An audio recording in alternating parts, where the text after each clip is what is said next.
Just this morning, I got a message on TikTok from someone asking if I want to get a free Amazon product by leaving a reviews.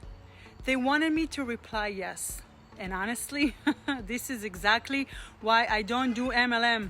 I don't spend time cold messaging people, hoping for reply. That's why I choose digital marketing.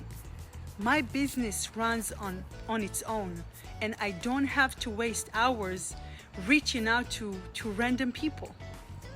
If that person knew how to market themselves better, they wouldn't be stuck sending private messages to people who may not even respond. Plus, their message is hitting, so they're missing out on much bigger audience.